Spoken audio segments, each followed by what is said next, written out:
বন্ধুরা, আমি এর আগেও স্যাঙ্গুইনেরিয়া ক্যানাডেন্সিস সম্পর্কে দু একটি ভিডিও বানিয়েছি।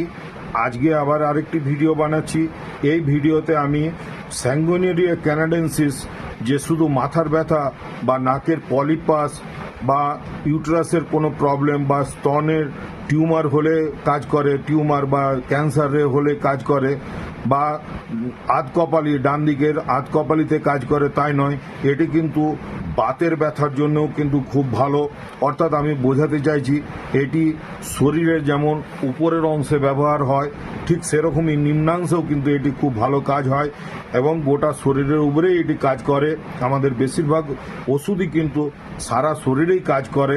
সেই হিসাবে আমি এই স্যাঙ্গুইনেরিয়া ক্যানাডেন্সিসের বাতের রোগ লক্ষণটি কেমন হবে সেটি সম্পর্কে দু একটি কথা বলবার চেষ্টা করছি।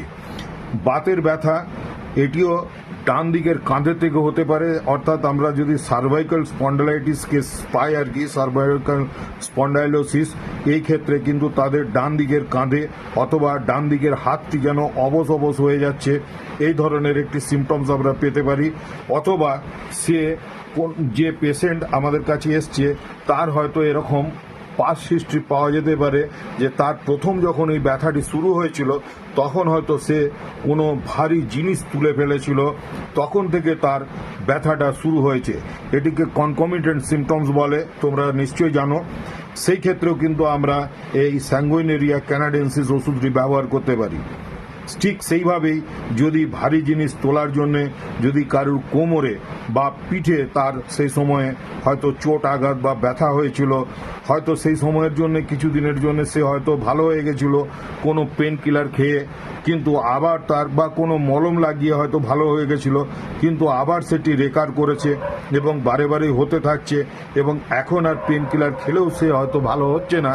এই মতন অবস্থায় যদি আমাদের কাছে রুগী আসে তখন তাহলে আমরা কিন্তু তাকে স্যাঙ্গুইনেরিয়া ক্যানাডেন্সিস ওষুধটি কিন্তু ব্যবহার করতে পারি।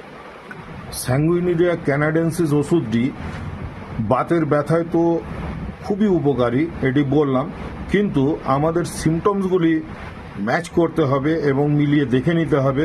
অর্থাৎ এই ব্যথাগুলি, অর্থাৎ ক্যানাডেন্সিসের স্যাঙ্গুইনেরিয়া ক্যানাডেন্সিস ওষুধটি যখন ব্যবহার করব সেই রোগীর ক্ষেত্রে দেখা যাবে অ্যাগ্রাভেশনটি রাতের দিকে বেশি হচ্ছে এবং ডান দিকের কাঁধে, অর্থাৎ রাইট সাইডেড মেডিসিন আমি প্রথমেই বলেছি, ডান দিকের কাঁধ থেকে নিয়ে হাত আঙুল যেন অকেজো হয়ে যাচ্ছে এবং তার হাত পা নাড়াতে কষ্ট হচ্ছে। এই ধরনের সিমটমস আমরা পেলে অতি অবশ্যই স্যাঙ্গুইনেরিয়া ক্যানাডেন্সিস ওষুধটি ব্যবহার করার কথা ভাববো এবং সেই ক্ষেত্রে 200 পাওয়ারের ওষুধটি সকালে বিকেলে 2 থেকে 3 ফোঁটা করে ডাইরেক্ট জিভে নিলেও চলবে অথবা 1 চামচ জলে মিশিয়ে খেলেও চলবে।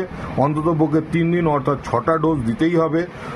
পরবর্তীকালে আবার তার যে পিরিয়ডটা আছে, ডিউরেশন পিরিয়ডের পরে তার হয়তো পাওয়ার বাড়াতে হতে পারে বা আরও হয়তো মেডিসিনটি কন্টিনিউ করতে পারে। সেটি কিন্তু কোনো উপযুক্ত শিক্ষিত ডাক্তারের পরামর্শ নিয়েই আগামী দিনে তাকে চিকিৎসা করিয়ে নিতে হবে।